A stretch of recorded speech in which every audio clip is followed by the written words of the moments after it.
getting to know who we have here a little bit. I've been giving these lectures, these community lectures, for about 8 years, about once a month, and it's been really interesting. We've had probably like thousands of people come through that attend this lecture on brain development, and sometimes it's all practitioners. Sometimes it's all teachers, sometimes it's all parents. Usually we have some sort of a mix. I really like to get to know who we have here because it helps me take the 30,000 hours of information we have to talk about tonight and make it into an hour to an hour and a half. I really try to keep it under like around 1:15. You guys are lucky because I got a watch. And so you're not lucky because lately I've been doing a lot of traveling and teaching, I teach doctors as well, this stuff, and I've been teaching 2 full weekend courses, so I'm in that mode. So I brought my watch so I cannot keep you guys here for 15 hours tonight, even though I think this is fun. Plus I have a little one, so this is like a night out for me. So you guys, I like people to interact. I want you to laugh at my jokes. If you don't, that's rude because it's my night out and I want you guys to play with me. I know that it's a really heavy topic when we're talking about kids and adults with neuro-deflective disorders, behavioral, learning, and socialization challenges. I get that. I'm not making light of the challenges, but humor helps you remember things anyways, so that's a little brain fact, right? And so you can laugh at my jokes and you can play along with me. I'm not super serious all the time. I want you guys to get this information, learn it, think about it, change the lens in which you look at some of these challenges through.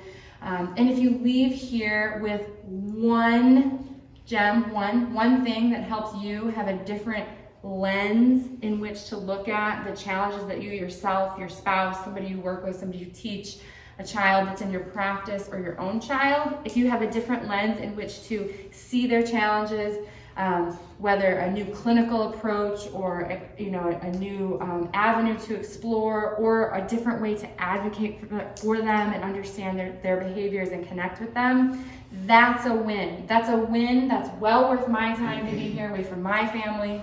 And I think it's worth your time if you have one thing that helps you shift the way that you are connecting and advocating for your child or your loved one or yourself, whoever you're here to learn about. So I kind of want to know who we have in this group, and I'm going to start with my friend Abby back here, and she's going to just share probably a little bit, because we were just talking in the back about, I'll let you share what we're talking about. Okay, hi.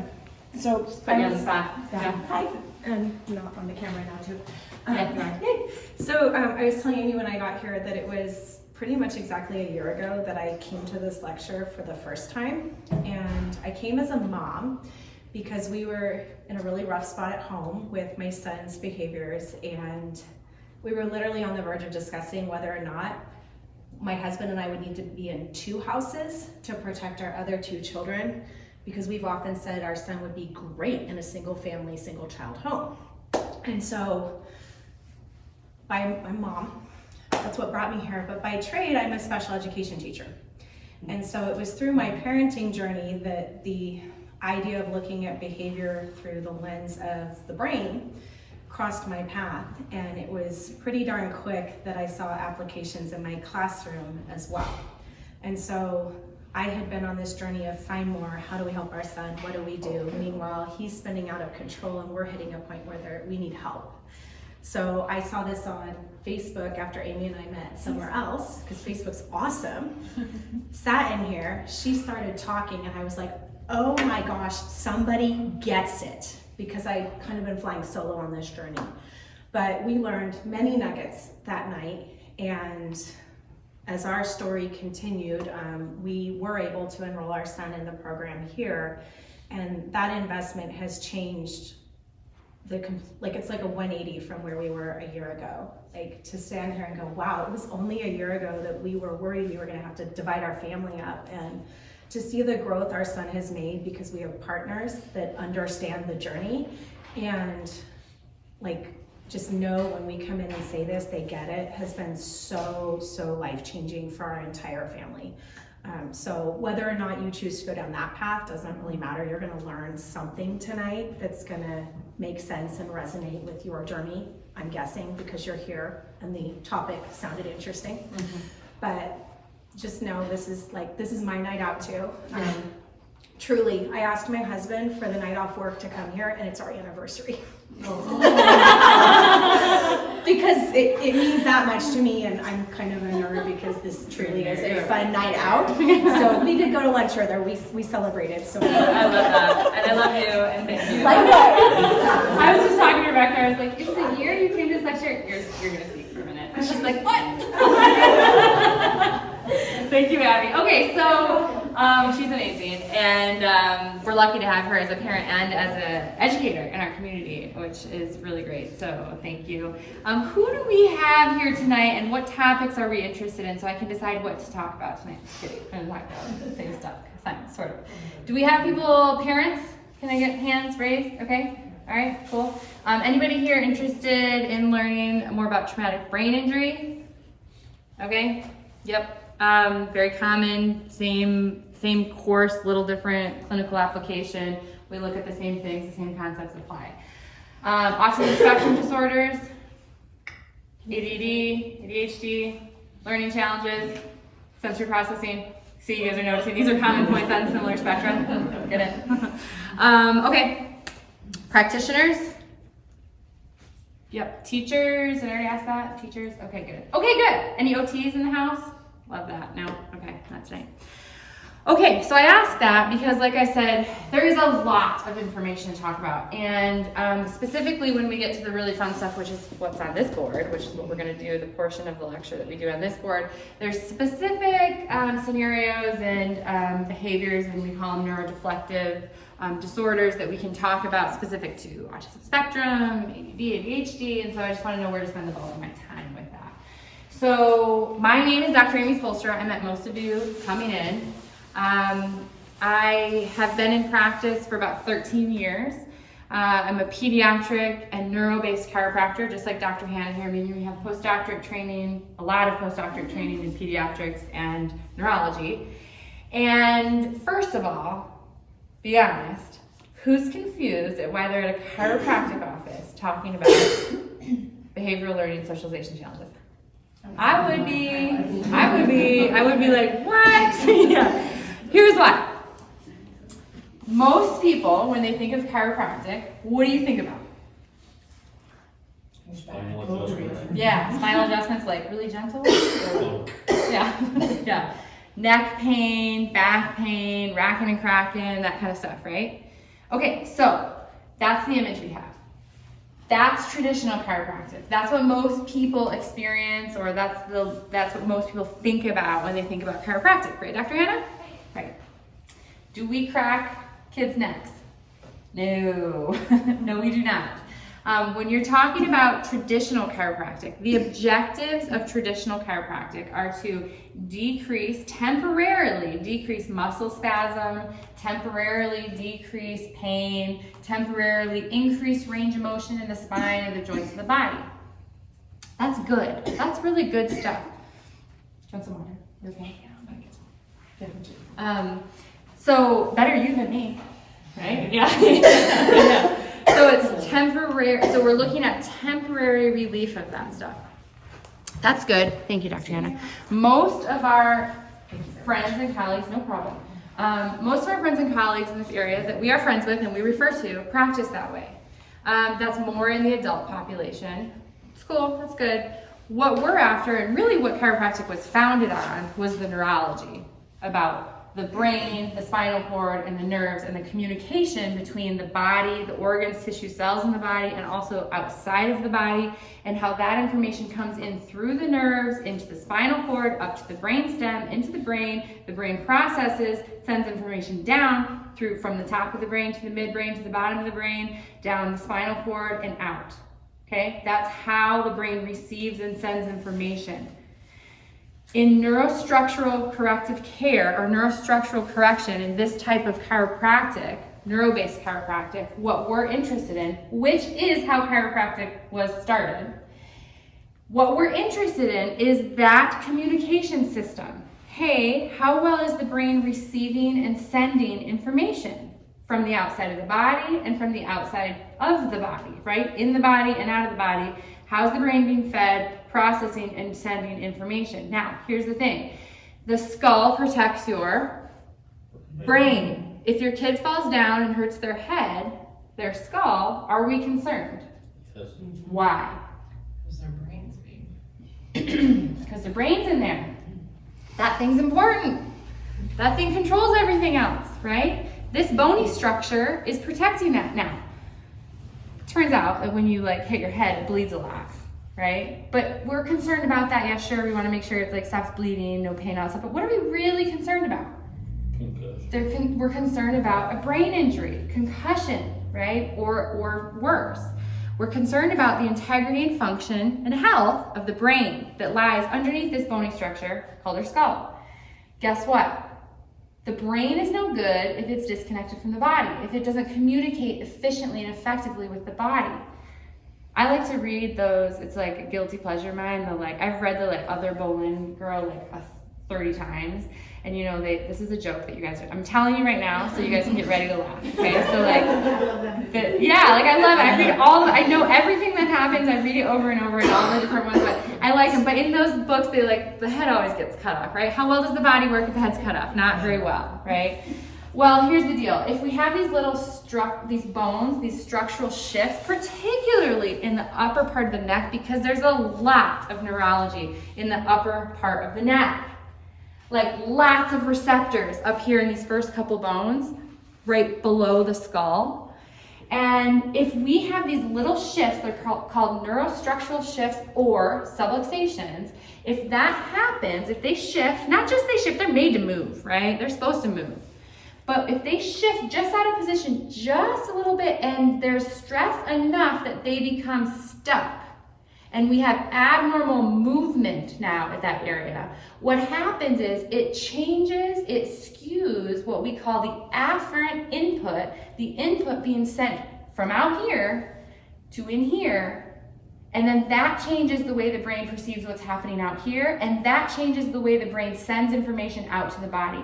That's a problem. That's a big problem. That's what we work on. We're looking at, in our adult patients, but about 70% of our practice, maybe more, are peds. But even in our adult patients, we're looking for that primary condition called a neurostructural shift. And what that is if there's a structural shift and there's neurological interference, which guess what? I can't feel it if it's there with my hands, or even me, I can't feel it in my body. I have to still get checked, right? There will be evidence of that. We do neuroscans, we do reflex checks, we do a lot of different tests to know, is this happening? If that's happening, that's a problem.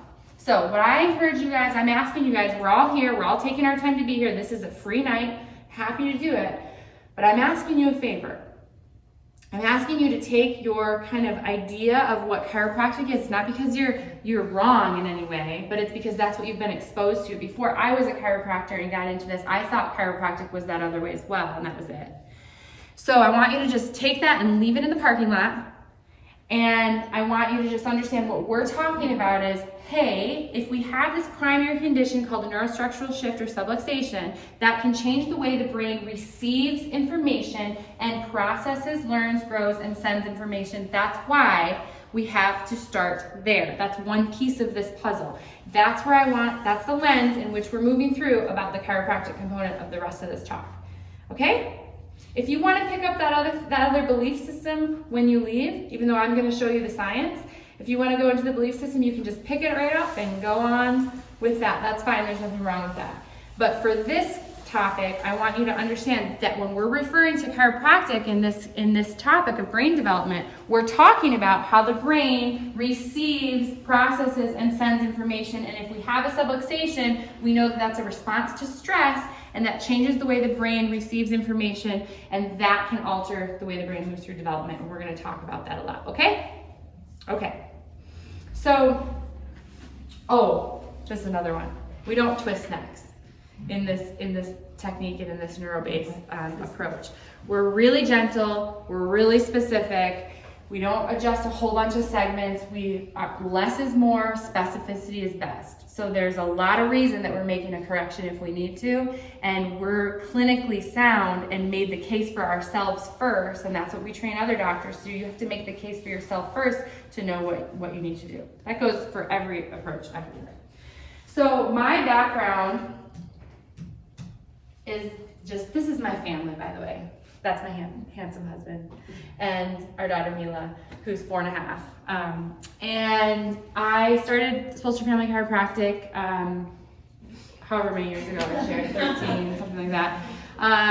So I'm originally from Michigan, lived in South Carolina, then came here. What are you laughing at? Yeah, I'm from Michigan? No, I'm from Iowa, but I told them you're from the Midwest. Yeah, do you hear it? Do you hear the A's? Yeah. Also the personality. I meet somebody from like the Midwest and I'm like, especially women, I'm like, you're from the Midwest, aren't you? Yeah. I get you. Yeah. Yeah, exactly. And very straightforward. I'll tell you a story about that later. Okay, so started the Focus program, which I'm going to get into, which is like the whole thing that we're here to talk about tonight, but it's a 4-pillared program. It brings together functional neurology, functional nutrition, neuro-based chiropractic, developmental psychology, neuroeducation, neurooptometry, and kind of like puts them all together, and we created this 4-pillared approach. Okay, so I bring that up because it's important to know that everything we're going to be talking about tonight is really coming from all of those pieces, right? We're really taking the complexity of what we know from the latest neuroscience, which is awesome, and that field is like exploding, and we're doing so much research right now, and we just have to go, what is this telling us about what we know about the brain, processing, and behavioral learning, socialization challenges? And so we're putting all that together to create this approach to help clinically and educationally and cognitively, because all of that goes together, right? And family-wise, to help these kids and adults have a better expression of life. By the way, I'm going to take a little sip here. When we're talking about Neuro-Deflective Disorders, as we call them, and you'll understand why, or neurodevelopmental disorders, this is a really there's a big spectrum, right? So they're common points on a similar spectrum when we're talking about autism spectrum disorder, OCD, hyperactivity, impulsiveness, ADD, ADHD, executive function issues, learning disabilities. These are common points on a similar spectrum, social anxiety or anxiety. And so what I want you to do here tonight is I want you to make sure if you hear me talking about, let's say like autism, I don't want you to go like, well, I'm not here to hear about autism, right? And I understand why we would have that reaction sometimes to something that you're like, well, that's not what I'm here to learn about. What I want you to do is I want you to say, what does this mean to me, and how can I put this together, right? Because here's the deal. It's way more than a diagnosis.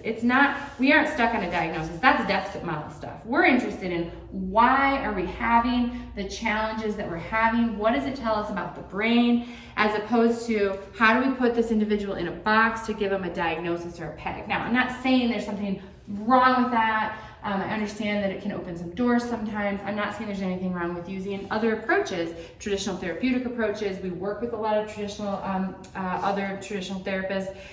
We co-manage. I'm not saying there's anything wrong with medication. And there's a time and a place. I understand that. What I'm saying is, what we're after is why, right? And then what do we do about it? There's a reason for all behavior. We need to look to the brain, right? So just real quickly, created the Neuro-Deflective Retraining Method, co-owner of Navigate Your Healing, which is just a free resource for parents, Focus Educational Services Academy, and the Brain Blossom program. That's all for doctors in other areas. The Focus approach, we've boiled it down, the complexity of this, into a 4-pillar program. 1 is the neuro-based chiropractic. 2 is the gut healing nutrition methylation. If I'm speaking quickly and I'm not matching up with this, just ignore that and come with me wherever I'm going, okay? 3 is neuro-deflective retraining, body movements, eye movements, cognitive games, brain-based parenting, integrated visual learning, all these things we need to do. Once we get the brain ready to grow, out of stress mode, ready into growth mode, then we have to rehab the brain. It's like neuro rehab, just really, really specific to the individual. Neuro-deflective retraining and brain-based parenting and mentoring, which we have a brain-based mentoring just open forum next week, I think. That's just free to the public. Anybody wants to come. Who are we talking about? How many people are having these challenges? Lots, right? Lots and more. I've had to change my slides so many times since I started giving this lecture. And I've been giving this lecture for what I said, like 8-9 years, something like that. And it is crazy how many times I've had to change my slides. And I think I can't even keep up with it. I mean, we have the numbers of kids and adults impacted with behavioral learning and socialization challenges is unreal. 1 in 6 having some sort of developmental disability. 1 in, is it 59 now with autism spectrum disorder from TACA? That's on my next slide. Dyslexia, 20% of school kids. PANS, is anybody here to learn about PANS, pandas? Okay, I'll talk to you later if you have questions. Same concept, we work with lots of kids with PANS, pandas. It's really just looking at what is the stress response that has created the changes in the brain, okay? So just hold there and go, what does this mean to me? 1 in 59. So what's happening? Look, 1 in 59 autism spectrum disorders. So that's just a window into there's something impacting the way that our children's brains are developing. But when I started giving this lecture, it was 1 in 88, I think it was. 1 in 150 maybe, yeah, around there. And look at the statistics. In 1985, I think it was, 1 in 2,500. So what's happening? What is happening? I know I'm kind of preaching to the choir. Oh, I'm not going to show you that slide yet. Electronics. Yeah, this is the part where you guys have to, electronics. Okay, can we all agree? Well, no, I'm not going there yet. Electronics, what do you guys think? And making you guys play. Food. Recognition of symptoms. Recognition, absolutely. Awareness, we're diagnosing this stuff differently. We have more awareness, so we're looking at it. Oh, there's a challenge there. What's happening? We're looking for help. We're getting diagnosis. There were some studies out of California that showed that accounts for about 25% of the increase. It's a little bit. Less activity. Gut health. Gut health, who said that? Yeah, practitioner. Anybody gonna bring up the elephant in the room? Shall I do it? Vaccines. Yeah. Okay, I always bring that one up. This is not a vaccine talk. We are pediatric doctors. Let me tell you what I say about vaccines. I don't tell people to do it or not to do it, right? I bring it up because people are thinking it and it's a thing that needs to be addressed, and it is a thing, right? I do not believe that vaccines cause autism. Vaccines cause learning disability. I don't do any belief versus belief system. I go, this is what we know. This isn't about beliefs. This is what we know. What we know is that vaccines are designed to stress the immune system. The immune system is controlled by the nervous system. Vaccines are designed to stress, on purpose, the neuroimmunological system. That's what they're for. Whether you like that, you don't like that, the implications that come from that down the road, they are a stressor. They're designed to be. One of the things that I think is important is that we not just look at the vaccines. One, we have to look at individual ability to detox and methylate and handle the vaccine. The other big thing is we have to look at the timing of the vaccine, right? That's super important. But that is one. So when we take all these things you guys said, we're not moving enough, we've got too many screens, food, chemicals, cesareans, right? The numbers that are right back there, like, right? Really high. All of these things, what are they? What are all those things? Stresses. You guys are smart, A+. Stressors. Did you cheat? Did you look at my next slide? They're stressors. So here's what we know about stress. Again, we're not doing belief systems, we're doing what we know. What do we know? What do stressors do? What is our response to stressors? At a cellular level. Bones start shooting out adrenaline and epinephrine. Yeah, what stress response causes, well yeah, it causes this, first of all. This is for sure. And guess what? We're also doing this, so then that can change also here, right? That's a side note. Stress response is one stress. It doesn't actually matter. You should look at Bruce Lipton's work if you want to know more about this. He's a cellular biologist. He actually was Dr. Hannah's professor at chiropractic school, which is amazing. And he is incredible. He has a great book, good intro, called Biology of Belief. But anyways, he is a scientist, and he talks about, he's like the father of epigenetics. He talks about how he taught us, and this is we know this is belief, right? That physical, chemical, emotional stress impacts us the same way, right? We get that fight or flight response. And he taught us on a cellular level, literally, the membrane of the cell wall, cannot be in survival and growth at the same time. So we have this onslaught of stress. Does anybody here think that we have more stress now than when we were growing up? Oh, yeah. How about when our parents were growing up? Yeah, when we go physical, chemical, emotional stressors coming in, response to stressor is fight or flight. We cannot be at a cellular level in growth and survival at the same time. Okay, we're building a case here to understand. So, when a baby is born, do you think they need to spend a lot of time in growth or survival? Growth. We know that they need to spend a lot of time. Come in, my friends, but you get stuck in the front row. That's right.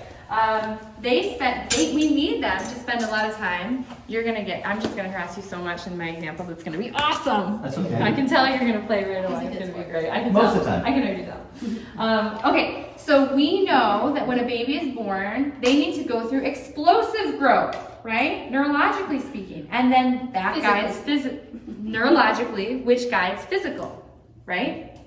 So first, we have to be in that growth mode. Now, it's okay to be in that stress mode sometimes. We just can't live in that stress mode. You guys with me there? So let's think about this. So we have all of these stressors, physical, chemical, emotional stressors, these increased stressors. We have these babies being born into this environment where we have all these stressors. We have one stress response that happens, which is that sympathetic dominant. There's two sides to the nerve system. Sympathetic, which is fight or flight, and parasympathetic, which is rest and recovery. Right? We need, in a healthy system, we need to be fluctuating between the two sides. But we're stuck in this, or we have this onslaught of this stress that's causing us to be in this more sympathetic dominant state, more fight or flight state. Let's make that real. So, and we know that we adapt to physical, chemical, emotional in the same way. So let's talk about this in regards to the developing brain. First of all, let's just give you guys an example and let you feel this neurologically, cognitively, what it feels like to be in stress. So, I'm sorry. I'm like, are you being a troublemaker? I just came from school. No. This is my dinner. Yeah. No, we have snacks out there. I got snacks. Okay. So let's say this. It's a nice day. You guys are out. You're on Mineral Ridge. You're going for a walk with your kids. You're having a nice time. And, it's just like you're super parasympathetic, rest and recovery. You're just having a great time.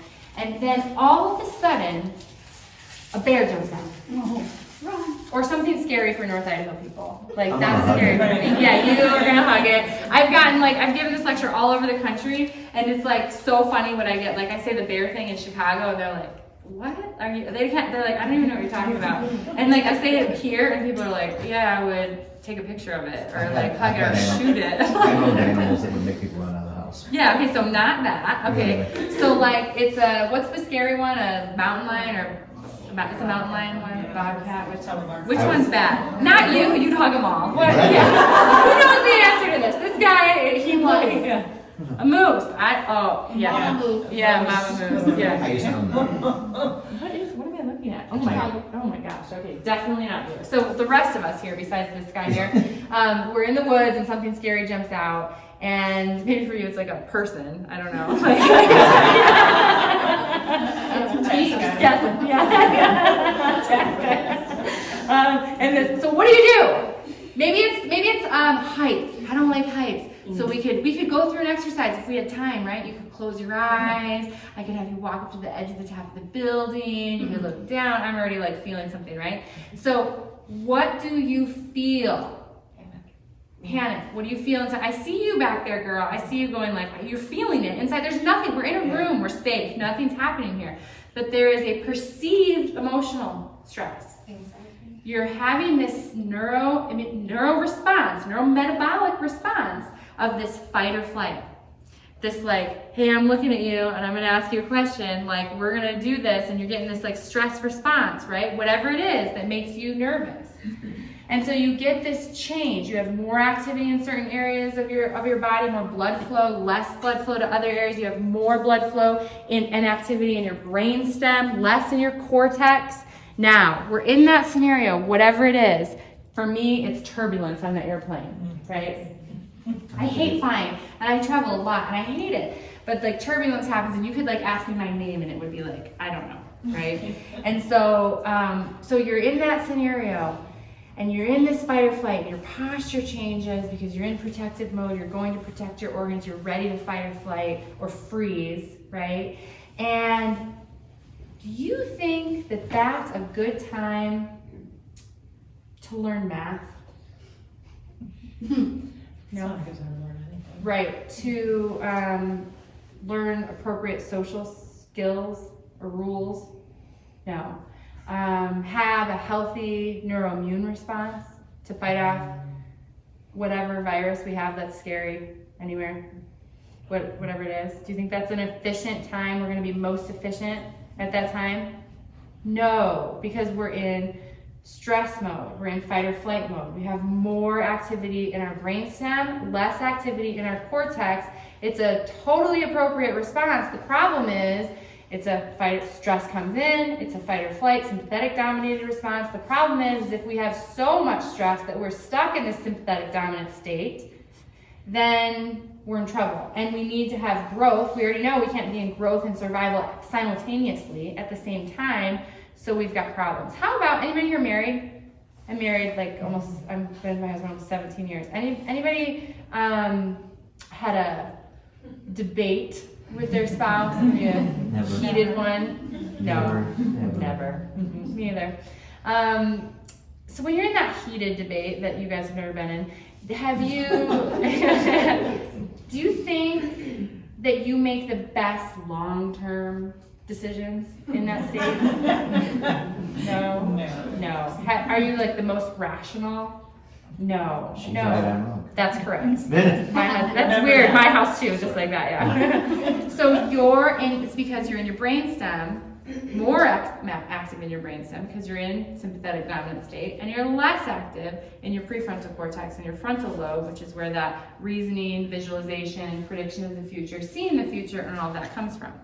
Okay, so we understand that we have stress. We understand, first of all, that babies, we all get this, babies are not born with fully developed brains or immune systems or physical bodies. Anything, all comes from first, brain, right? Babies are not born with fully developed brains. Anybody held a baby here? I was holding one before we came here. Good. How old was that baby? She's 6 months. 7 months. 7 Right, months. did she come out being like, hey, I'm hungry. Like, this is what I need. She didn't know what she needed.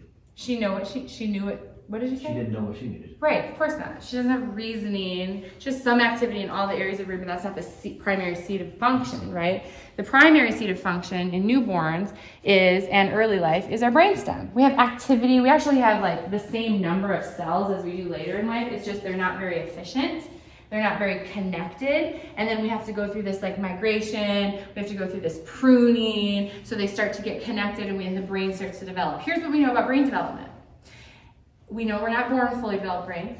We know that we have to go through this very specific trajectory of brain development. The brain grows like this. Bottom up, back to front, inside out, right to left, like a, Dr. Hannah? Flower. Like a flower. My staff all knows that, and everybody's heard this lecture. That's right. Develops like a flower. Kind of opens up. Bottom up, back to front, inside out, right to left. This is the trajectory of the way that the brain develops. Now, are there things that impact the way the brain develops? Yes. If we have altered input to the brain, anybody know of or heard something about maybe a baby that was born in a scenario, maybe an orphanage or in a scenario, so we're going to go an extreme scenario here, where they had altered sensory input in their environment or altered sensory stimulus in their environment, not touched appropriately or enough, maybe not, and this goes for in utero too, by the way, because the brain is starting, and the nervous system is developing. It's the first thing to develop in utero. So altered, light, sound, that kind of stuff. And how does that impact the developing brain? It causes sensory processing issues. It impacts the way the brain moves through development, which impacts and causes a change in the way the brain receives sensory information later. So altered sensory input, coming in, smell, touch, light, love, movement out here, movement in here, all of that impacts the way the brain starts to go through that growth process. The migration, the pruning, the connection, bottom up, back to front, inside out, right to left. Now, We also know that if we're in that stress scenario, we can't be effectively and efficiently in that growth scenario. So that, of course, alters the way the brain moves through development. So we're just talking about what we know here, you guys. What we know is that we're not going belief systems. That's not where we're living. We're living in what the science tells us. We know there is a trajectory in which the brain moves through development, and we do not have, none of us have fully developed brains at birth. We have to move through development. The brain needs to open up like a flower. We also know the science shows us, lots and lots and lots of science shows us, that physical, chemical, and emotional stressors can impact negatively, and this is preconception, in utero, and after birth, can impact negatively the way the brain moves through development, the way the brain opens up like a flower.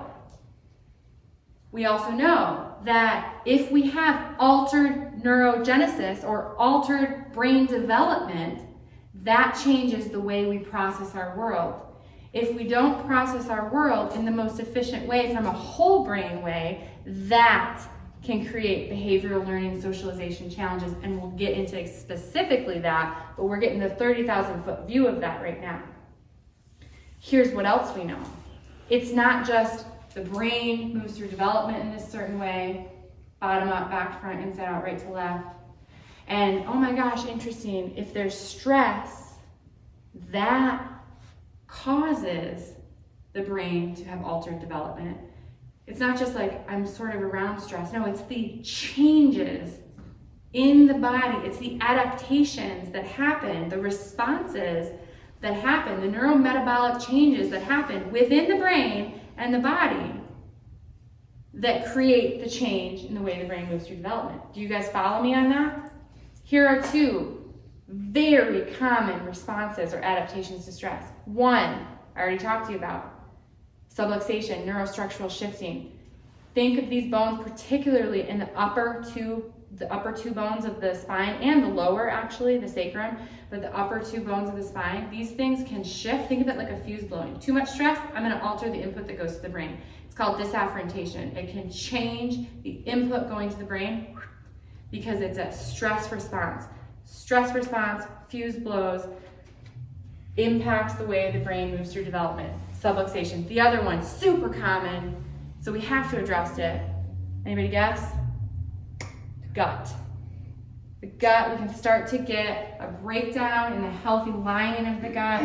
We can start to get gut dysbiosis. We can start to have an impact, inflammation in the gut. Lots of things about that gut. Dr. Hannah did a gut-brain workshop for like 2 hours last week. Yeah, I'm teasing her because I was like, you talked about gut-brain for 2 hours? Just kidding. She's amazing. It's because she's so smart. So a lot of things happen in the gut. If we start to have that response to stress in the gut, then that impacts the brain in many ways. One, this is kind of interesting, and you can take this or leave this. This is just a nerdy, interesting thing. We have what's called like vagal sampling. There's this main nerve that goes, you talk about this? I'm sure you did, like from the brain to the gut. And so we can have this direct change in stress down here equals stress up here. That's a problem. Because now we got a brain that's even more in stress. We've got a brain that's not getting appropriate information in. We have altered movement and altered input. What does altered movement and altered input do to a developing brain? Alters it. Alters it. Boom. What do we know? That's what we know. Do we want altered brain development? No. Can that cause altered way in which we process, engage with, and learn from our world? Yes. That's a problem, right? There's a lot of other things about the gut, but I think you guys get it. If anybody is confused about the gut, here's a real simple way to break it down. The gut is a second brain. You want to know how you know that? Anybody here giving their kid like too much sugar, food diets, or anything like that? Where do they put it? Where do they feel it, and where do you see it? Right? Yeah. Or if you've had alcohol ever? Anybody ever had alcohol? Never. Where do you put it? Never. Me either. Where do you put it? Where do you feel it? Right here. That's it. Case closed. Done with that story. That's that. 2 hours. We had fun here. That was fun. This is why she and I get along so well. We just do. She's like, it's fine. She's not mad at me. Okay, so again, Brain develops a certain way. Like a? Thank you. You're all weird. No. Yeah. Stress impacts the way the brain moves through development.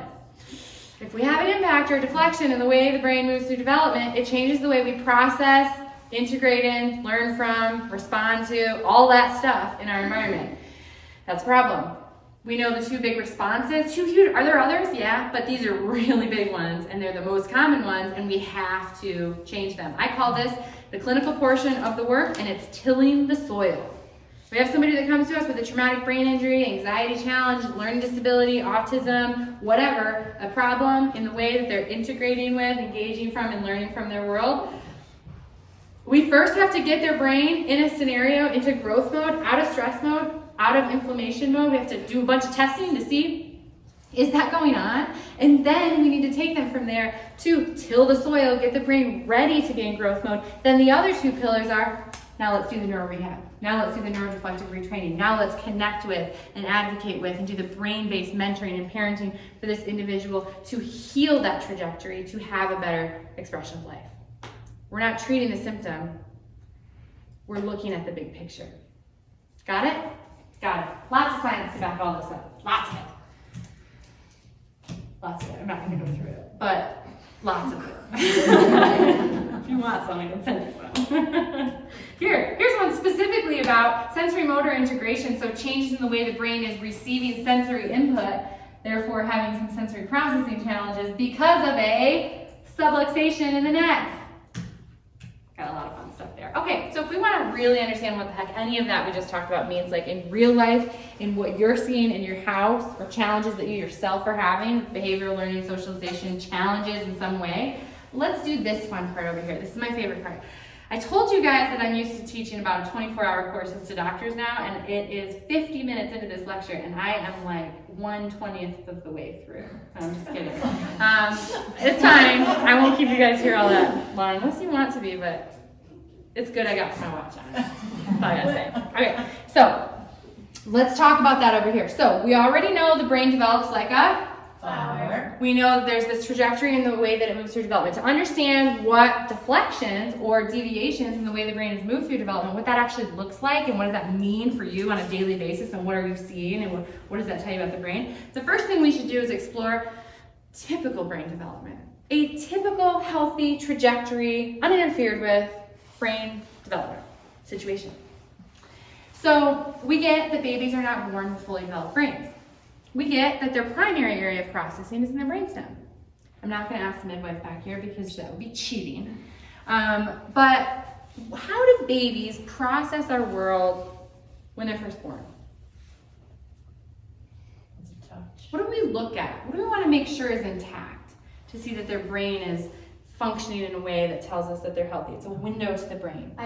What happened? Reflexes? Yeah, I don't know if you said, yeah. What happens? This is Dad's favorite one. My husband works in he does this. He's our head focus coach. Like he works in neurodevelopment. He's still, when our daughter's born, he's like, this is funny. Like, it's not that funny. It's a reflex. But like this one, right? Yeah. Femoral reflex, startle reflex, moves into fear paralysis. Huge issue if that's not integrated. We'll talk about that. Kids or adults that have like this, it's not just like the startle reaction, but like emotional dysregulation, anger, that kind of stuff. Like, 9 out of 10 times we've got this reflex facilitated through the brainstem. That's one of those areas that did not integrate or maybe develop in the appropriate time, that we can go back and rehab, by the way, pretty easily actually. My focus coach is back there like, yep. But if that's there, that's going to be problematic. But that is called a primitive reflex or an infantile movement reflex. These things are coming from the back of the brain. That's not like a really sophisticated process, right? I mean, it is, but it isn't, right? How about this one? You do this. What do babies do? Why do they do that? Feeding time. Food. Now, I could bet if I did that to a few of you in here, some of you would have a little bit of this going on, actually. That's called a persistent or unintegrated primitive reflex. Now, that's not a real efficient way to find food, would you say? Yeah. Like, I'm pretty sure that most of us here, all of us probably, have a more sophisticated process to find dinner. I just saw you do it, you know? Yeah. However, when you don't have that cortical activity and reasoning and planning because you've gone through that trajectory of brain development, this is how we find food. We don't need that for very long. We don't need a lot of these for very long, but they are there for a reason in early brain development, early life. They integrate at different intervals, some of them at birth, some of them help us get out of the birth canal, right? They're there to facilitate this movement for birth, right? And so sometimes when we're cesarean born, we don't get that integration or stimulation of those reflexes, and that can impact the way that we integrate those reflexes, therefore integrate the way the brain moves through development. So anyways, long story short there, infantile movement reflexes, IMR. So these things are facilitated through the bottom of the brain. As we move through brain development, bottom up, back to front, inside out, right to left, like a flower, what is the next more sophisticated way to process our world? Touch. You're smart. Movement touch. Why do we care that the little one you were holding earlier can hold their head up and they are starting to sit up and I can't remember how old you said they were, but they're going on their hands and knees and they're rocking back and forth, and before that they roll one way and they roll the other way. First of all, those are all things facilitated through different reflexes down here. So if we skip some of those, that's problematic. And that gives us a window into the brain, and we care about that as pediatric doctors. So the next more sophisticated way to process the world, we don't really need these anymore because we're becoming more sophisticated in our ability to move our bodies in space and touch things. That is a much more sophisticated way, an efficient way to process and move around and engage with and learn from our world. Starts with the big muscles, goes to the smaller muscles. That's how we do that. Next, continuing to move. So as we emerge, this is, by the way, from birth to about 1. That's like where we are in there. And then it's not that it stops developing in the movement systems. It's just we start to engage in an even more sophisticated process. And it goes from about 1 to about 3. Anybody guess? Speech. Vision. Nope. Yes. Yes. Auditory verbalization. All of a sudden, these noises I'm making, it doesn't start as sophisticated language. It's these utterances I'm making at you mean something, and you're attending to them because, oh my gosh, that's even more efficient than like putting things in my mouth, right? So by the way, kids that don't put things in their mouth, why do we put things in our mouth? Figure out what it is. Because we're here, and this is how we're processing our world, and guess what we have a lot of in here? Tactile stimulation. Kids that don't do that, we're like, why are you not doing that? Right? That's a window into the brain. Behavior is a window to the brain. Behavior is always a window to the brain. Let me say that again, because you will leave with this nugget, if nothing else. Hopefully a lot more. Behavior is always a window to the brain. I don't care if we have a 1-year-old or a 60-year-old. There are no purposeless behaviors. For some reason, we understand that from about 0 to 5, behaviors are a window to the brain. If we have a kid that's not crawling or not able to hold their head up or we're not engaging in language, it's a window to the brain. Why do we care, moms? I talk to dads too, but I'm mostly talking to moms. Why do we care if our kids aren't meeting milestones? What the heck is that? Who cares about that? Why do you care about that? What's wrong? It's a window to the brain. It's a window to the brain. But we get to about 5 years old and we put kids in a classroom, and what does the behavior become then? A bad kid, It's behavior. a bad teacher, a bad parent, instead of a window into the brain. Okay, back to this.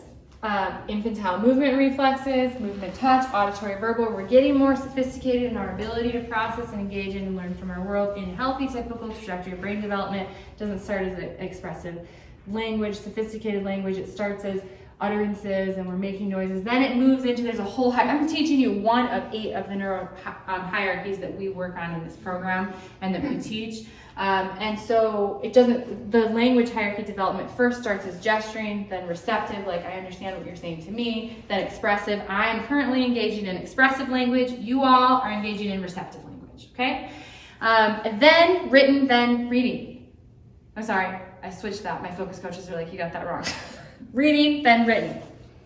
Mark that down as one of my mistakes.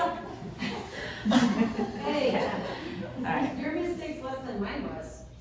Yeah, okay, good. I don't make mistakes, Abby. Just kidding. I make mistakes. I make a lot of them. Who's counting, right? Yeah, who's counting?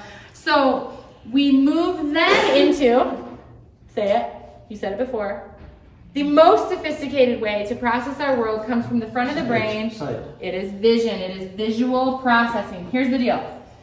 Those of you who know some neurology know that the actual visual processing does not actually happen in the front of the brain. It happens in the occipital lobe. I'm not talking about visual acuity.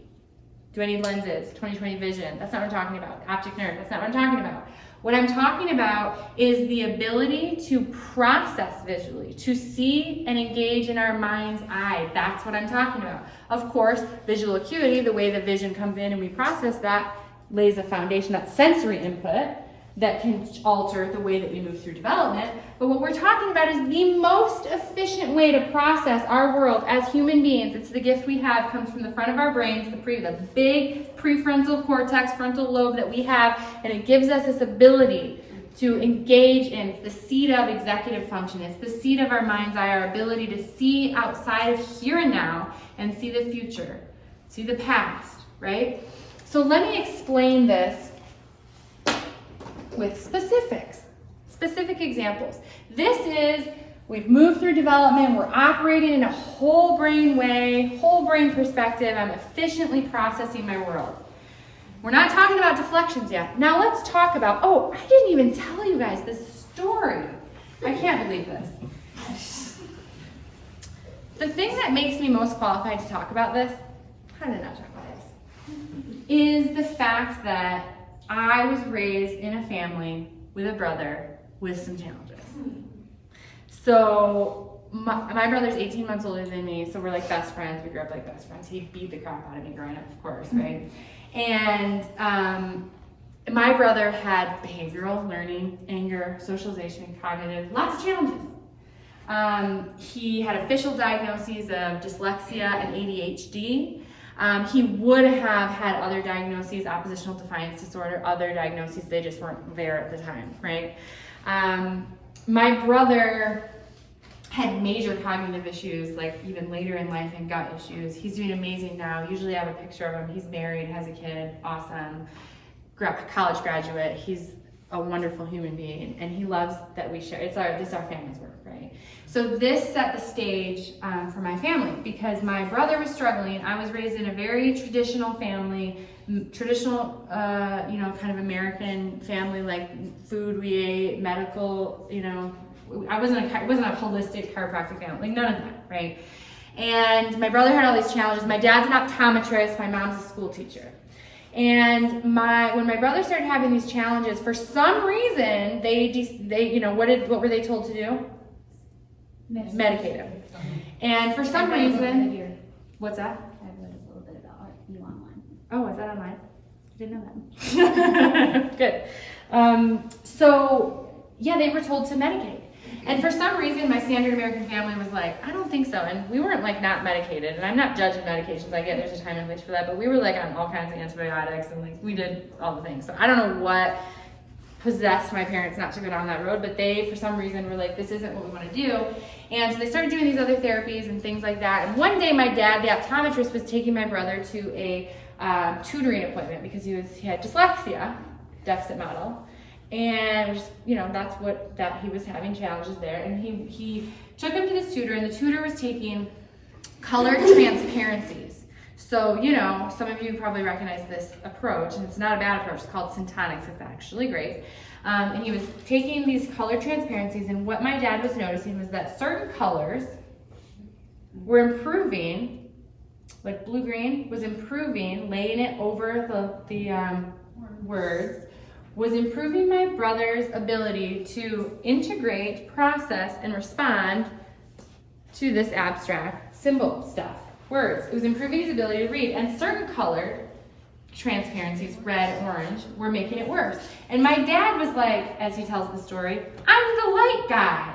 Like, how is this that I don't understand how this frequency of light is changing my kid's brain? And this changed the course of our family because my dad became what's a specialty in the optometric field, and he became what's called a neuro-optometrist. Anybody heard of those guys? They're as weird as chiropractors. People are real confused about them too.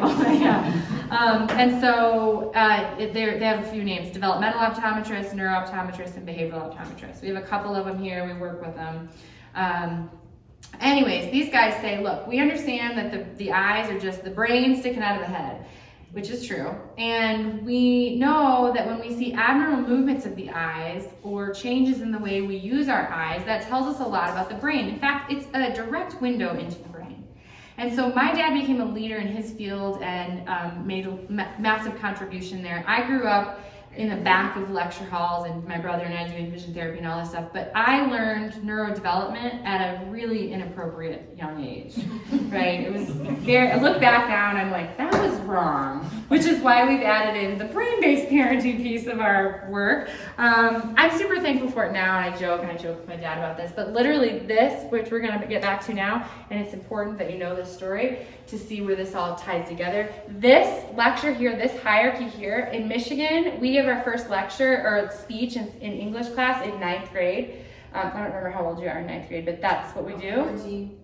Okay, yeah, so I was about 14. My parents got a divorce because, hey, here's the deal. A lot of these families, lots of stress, there's high divorce rates in families with kids, behavioral learning, socialization challenges.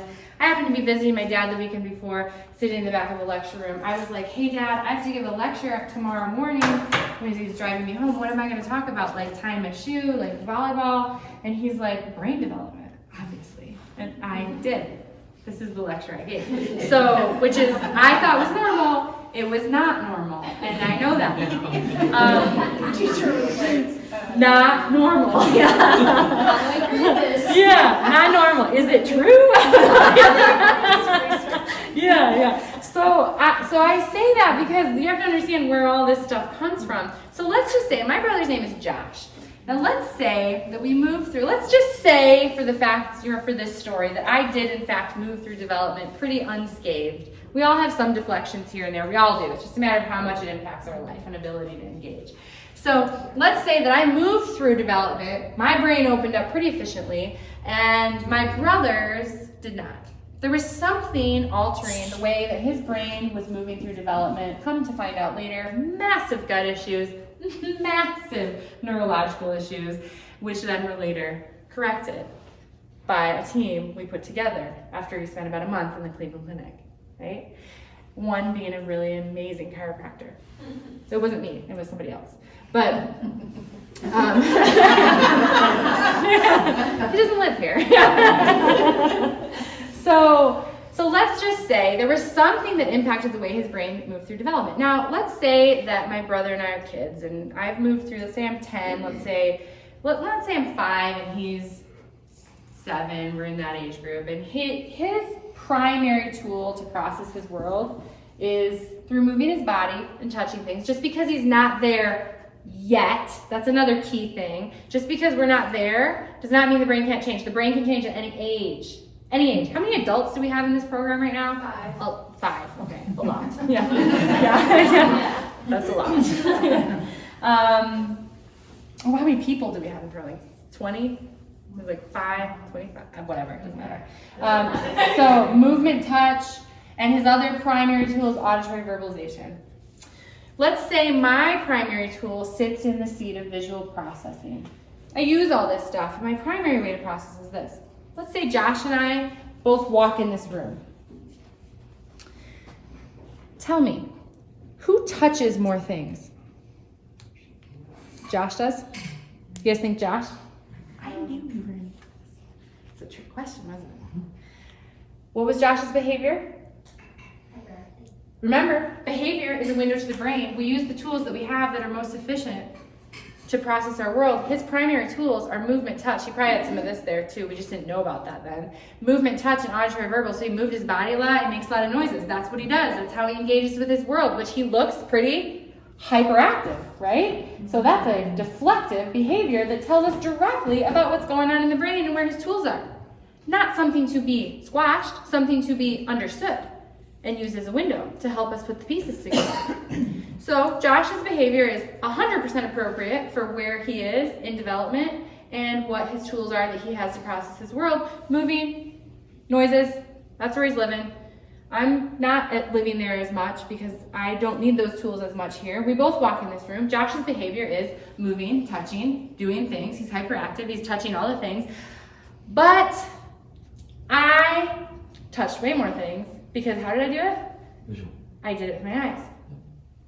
He might need to be a focus coach, just saying. Yeah. Yeah. So okay, yeah. You'd be a great focus coach. Yes. Uh-huh. I was diagnosed with ADD and then Asperger's later. So I walked in this room and I was so efficient at processing because I just touched everything, which most of you probably did as well. Like, anybody touch this? Or how about this? Did anybody come up here and touch this spot on the wall? Did anybody lick it? No? Nobody did? Yeah, just real quick. But what does it feel like? Anybody know?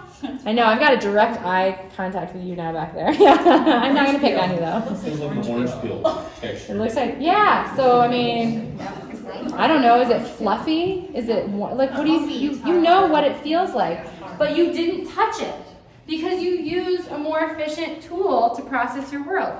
Oh, my clock turned off. Oh, you guys were almost in trouble there.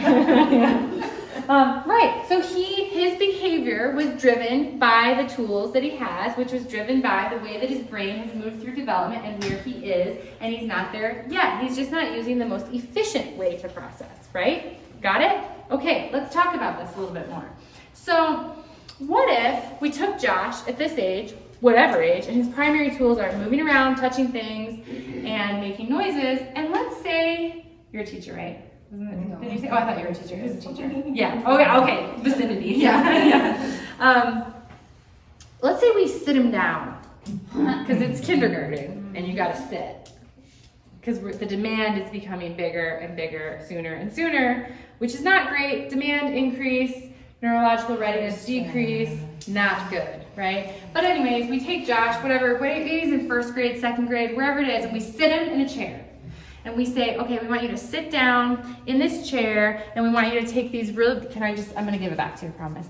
I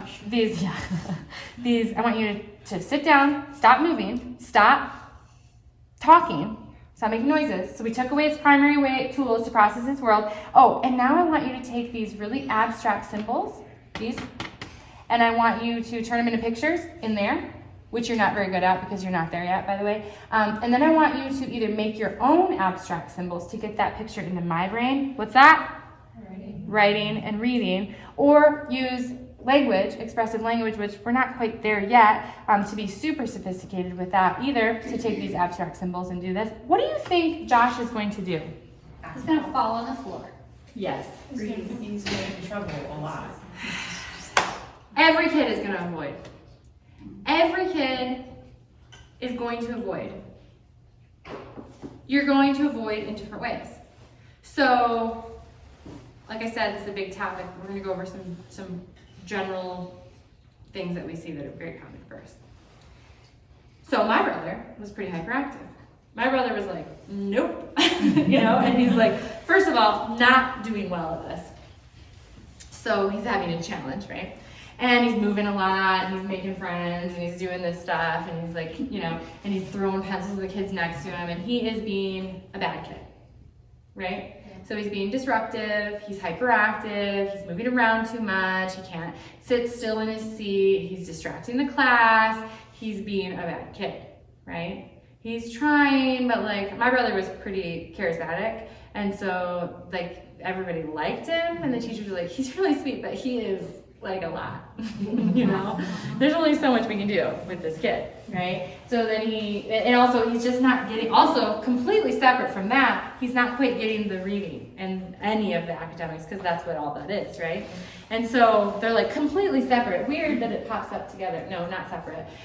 Or you get the kid, we see this quite a lot too, and I'd say it's like right down the middle, who's like, we do this scenario, I'm not gonna go through it all again for time's sake, but we get this scenario, and what does the kid do? Tries, pulls in, tries, just trying to be so compliant, working it out, and a lot of times these kids, they look like, you know what, I can just work really hard and they can manage for a certain, so it's like, no, they're doing okay in school, no, they're doing okay. And the teacher's like, yeah, he kind of struggles a little, or he's doing okay up until a certain point. Kind of struggles a little, but like he's really working hard. Gets a lot of tummy aches, a lot of tears under the desk. Oh, I gotta call the school nurse, and gotta go home a lot. But just the sweetest kid. And mom's like, what? Yeah. Are we talking about the same kid? Mm-hmm. That's right. Yes, we are. That's right. It's I hold it together. Demand is here. Demand comes in here. Abilities are here. Deflections are here. When demand does not meet neurological or developmental readiness, whether it's social, cognitive, academic, whatever, sensory, because we have a lot of sensory things to process all the time, just living, just breathing, just being in this world. Demand does not meet readiness, deflection. Always. So we've got this scenario where we're holding it together all day. We're trying, we're using the tools we have. We can get there, we can kind of do it. We're not like super great at it, but we're kind of holding it together. And we get home and it's like, yeah. And mom is like, I don't know, like I might have to move into different houses. This is the real deal. We could go on a lot of different examples there. I'm not going to for time. Just keep coming back to these lectures if you want to know more, because they're never the same. So how about like sensory stuff? If my primary tool is here and my socks feel weird today, yeah. The demand of my world is here because, oh my gosh, I don't just have to wear socks. I have to wear pants and shoes and a shirt even, and a coat. Forget that. I'm not wearing a coat. And it's winter, so I've got to wear like a lot of stuff. Yeah. No, but my socks feel funny because the knobbies are wrong. Meltdown. Deflection. Can't do it because this is my primary world. Look, my shoe feels funny, right? And I can still, I have like a tag. Look at that. Look at that tag in my shoe. I need to take it out. I've had these for like 3 months. I just keep forgetting to take it out. Literally, I feel it on my foot right now. I put these shoes on every time for the last 3 months. I feel it, but then that's not where I attend, right? I don't attend there. I'm like, oh, that feels weird. I should go get the scissors. But then I'm like, I'm busy. I'm doing other things.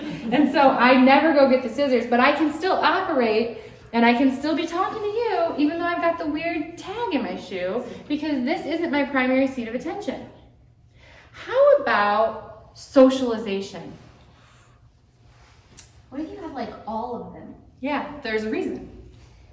All of that is a reason. It tells you exactly where we are in this. Our job in this exam process or in this clinical process approach is 2 things. One, where is an individual, whether it's a traumatic brain injury and they had development and then we saw gaps later, or a developmental process.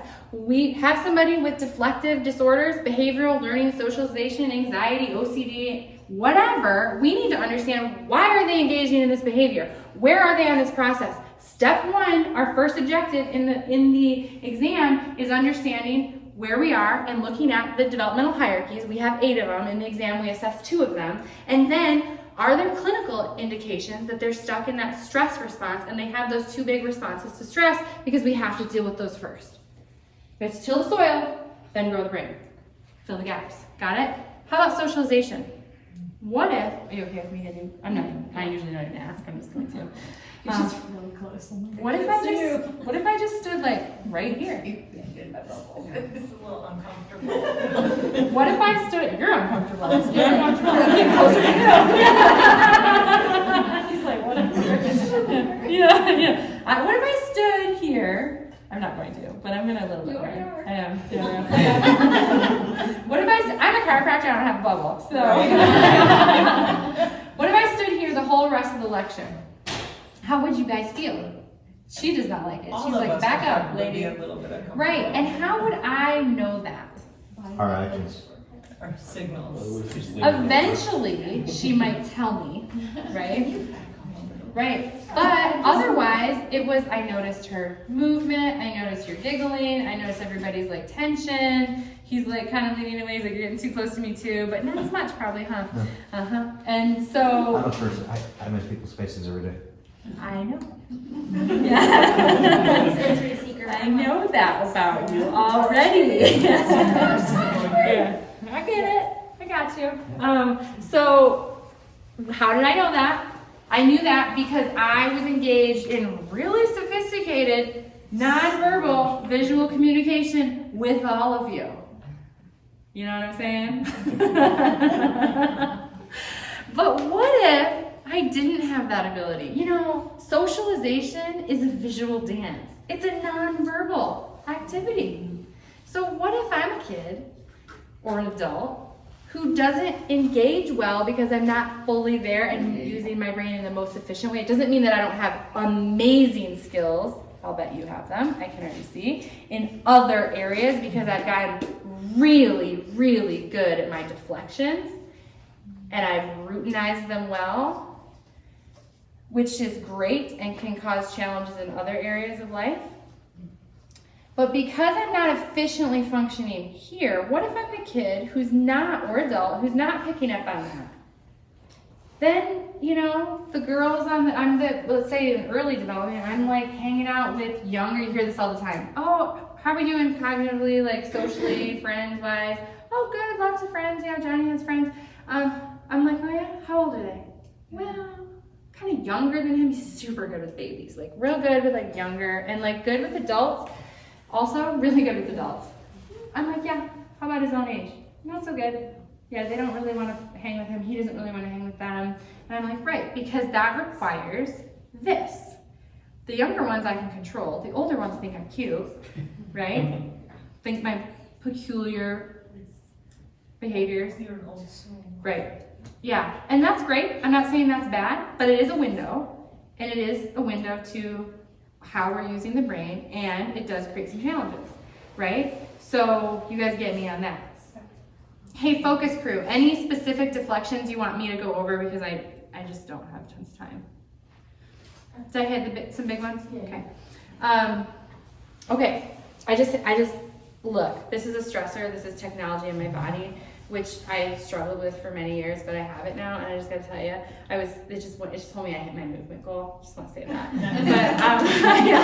But I was teaching in Minnesota last weekend and the weekend before, and I was lecturing up at the front. I walked 7.5 miles both days, just up in the front of the room like this. I was like, yes! Okay, so there we go. No other deflections here we're talking about. Okay, you guys are gonna have a lot of like, aha, what does that tell me? What does this specific behavior tell me about? I have to do one more. So how about like in autism, or well, let's talk about anxiety or OCD first. First of all, I'm not quite there yet. I'm not fully developed, and this world is a lot for me to process because I'm not efficiently processing it, so I'm trying to hold it all together. One of the things that you're always going to see is I'm going to have some sort of a ritual or a behavior some point in my day or life or week or every second where I'm trying to reduce the complexity of my world into something that I can control and predict. Because we need to control and predict. And so to decrease anxiety and stress, we need to control and predict. I'm not processing my world really well because I'm not here. So I'm going to decrease my world into something I can control and predict in the area that I'm most efficient at processing. So I'm going to wash my hands. I'm going to line up my toys. I'm going to hyper-schedule my day. I'm going to routinize my behaviors. I'm going to say, I do this and this and this, and you just, Dad, told me that we're not going to Dr. Amy's after school, but we're skipping that because she's not here and we're going to the grocery store and we were supposed to go to Dr. Amy's and then the grocery store. You just blew up my brain. Wild card. Mm-hmm. Yep, blew up wild card. Mm-hmm. Yeah. You blew up my brain because the thing is that's how I control my world. And you're like, dude, not that big of a deal. Dr. Amy, you're not going to see Dr. Amy today. It's okay, you'll see her tomorrow. Or instead of Pilgrims, we're going to go to Super One. Because, like, you know what? I don't want to go to Pilgrims. No, we're gonna go to Super One today. We go to Pilgrims, and it can get more and more intense the more and more a person needs to control. Because the less and less efficient they are, and the more stress they have. demand is greater, stress is more, so this can be a moving target too, then the more I'm going to need to control. When I go to pilgrims, I first go down this aisle, and then I go down this aisle, and then I go down this aisle. You change that, you throw me a wild card, that's a problem. Teenagers see it all the time, girl teenagers, boys too. This is a very common presentation. I need to control my world, I'm meeting the demand, I'm meeting the demand, I'm meeting the demand. Whew, I'm not leaving my room. I'm not gonna wash my hair. I have a deflection from self, awareness of self, that's another hierarchy we look at and assess. So I just have like this hygiene issue. You're like, aren't you uncomfortable? Don't you wanna brush your teeth and wash your hair? They don't even know. I'm so disorganized in the way I'm processing, like I have such a lack of awareness of self because I'm stuck down here in primitive brain. Then I'm going to need to seek connection because this is the teenage part. I need to seek connection. I'm not getting connection. I'm not good at connection. I'm going to seek connection and I'm going to seek dopamine. How am I going to do that? Drugs, sugar, sex. All the time. You see it all the time. We want to look at this stuff and understand it before we get there. Or if we're already there. That's all right. We can back that up. But we have to do it not by treating symptoms, by looking at where we are and what's affecting that. And then how do we unravel that? You guys are going to have a lot of ahas on this, hopefully. And I'll answer them in the front. We have been doing this work for a very long time. I think you guys can probably tell I am pretty passionate about this work. It is a, no, I know, right, weird. It is a, literally,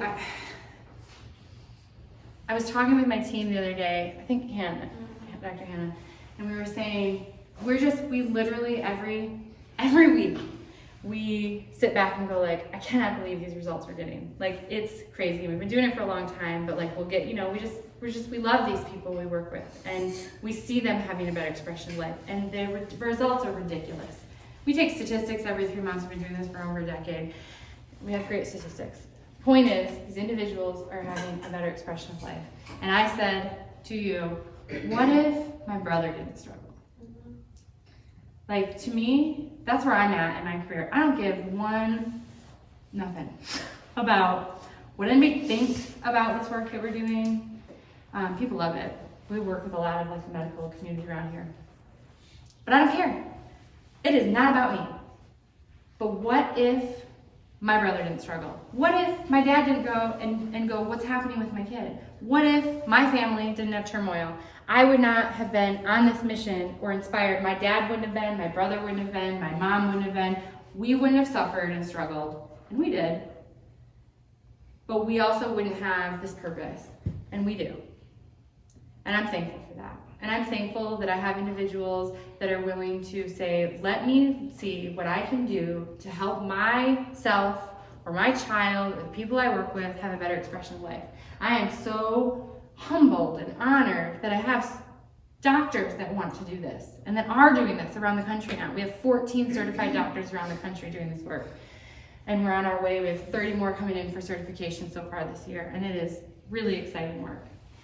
And I share all that just because I wanted to, honestly. I just wanted to. But this is really a shift from deficit model.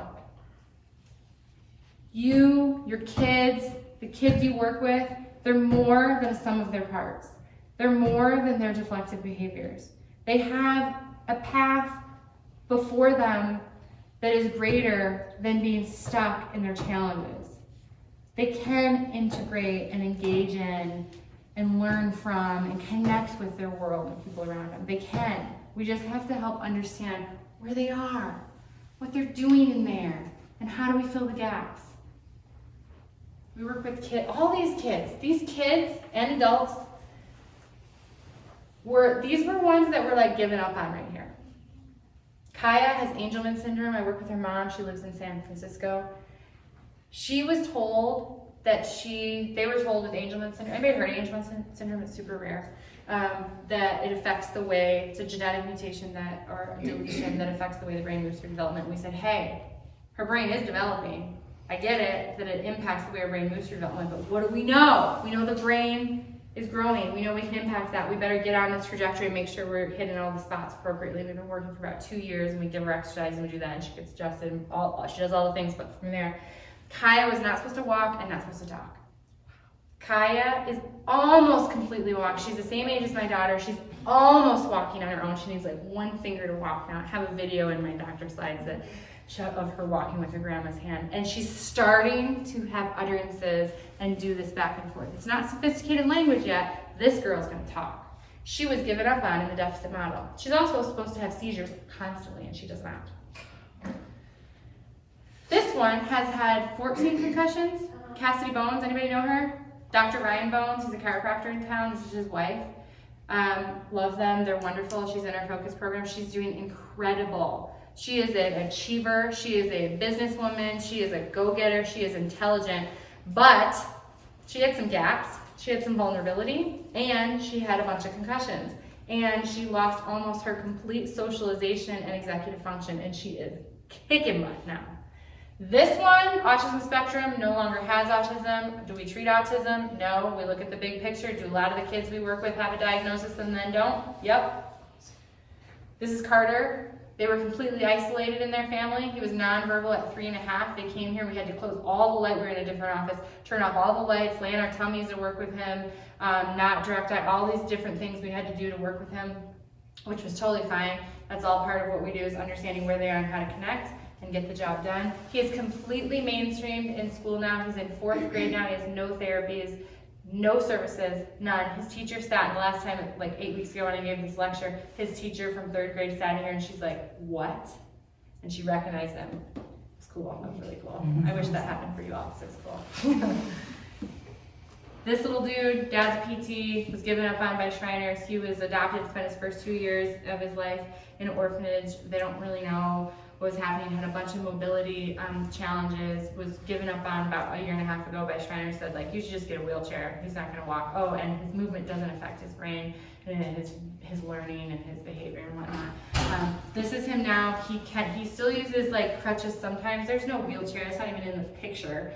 And he can walk without his crutches, and his parents bring him in because they notice his behaviors when he doesn't get adjusted.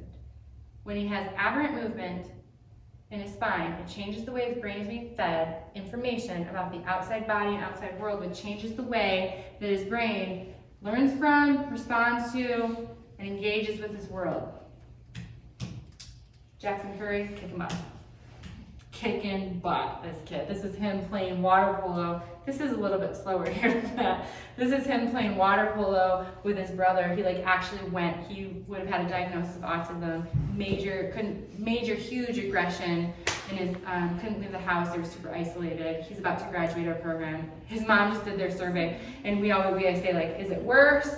No change, better. And she went on her survey and she put WB, and I'm like, what is WB, worse and better? And she said to our focus coach, I had to say way better. I was like, okay, great. Josh was autism spectrum actually changed to a diagnosis of Asperger's syndrome. He was medicated. He didn't want to be on his meds. He was not on a path to graduate high school. This was him graduating. He's not medicated. He plays water polo. He's a leader in that, and he's been recruited by a college to go play water polo for him. Boom. Leah, she's about to graduate. She's amazing. Her brother had autism spectrum. I don't know if he'd have a diagnosis now, probably not. Major gross motor, fine motor. Couldn't do any of his own activities of daily living at like 9. And like bathroom, sleep, tie shoes, anything. And this was just his mom sent us these pictures of him like riding a bike, tying a shoe. Big stuff. There's Carter again. Okay, our objectives, you guys. Our objectives are twofold. First of all, let me say this. If I never see you again, I'm okay with that. Oh, I like you guys. You guys are pretty fun. But if I never see you, that's fine. As long as you take one thing from this night. Did you learn anything? Raise your hands. If you don't raise your hands, then I'm not letting you leave. He's all, oh. He's hungry. Yeah, okay, all right, we have snacks. I told you that, I think. As long as you learn one thing that is shifted, and you're gonna percolate on this, and later and tomorrow, and you're gonna see things, and you're gonna be like, oh my gosh, yes, and you just keep coming back.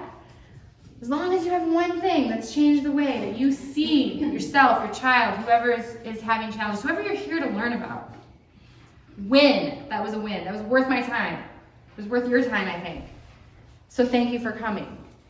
If you want to see if we can help you, I cannot tell you if I can help you or how I can unless I get the exam. That's it. That's the gateway. We have to do an exam. We have to look at this hierarchy. We have to test infantile movement reflexes, gross motor, fine motor, ocular motor, eye movements. We have to test all of that. We have to do our neuro tests. We have to place them on the hierarchy. Then we put the big picture together. Then we can see what we can do. We put it, we get the 30,000 foot clinical view.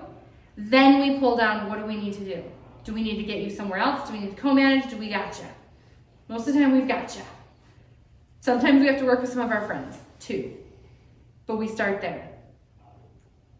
First step, exam. If you want to do that, here's the deal. I get it. Life is hard. You're going to leave here. You're going to be like, what did she say? How did that work? I reward decisiveness. I get it. You're probably living in your brain stems. I want to give you a way to go ahead and take this step. It's $600 for an exam. Look, these results don't happen overnight. I tell people you got to get prepared for at least a year in our program if we're going to be working with you. But the first step is unraveling where we are.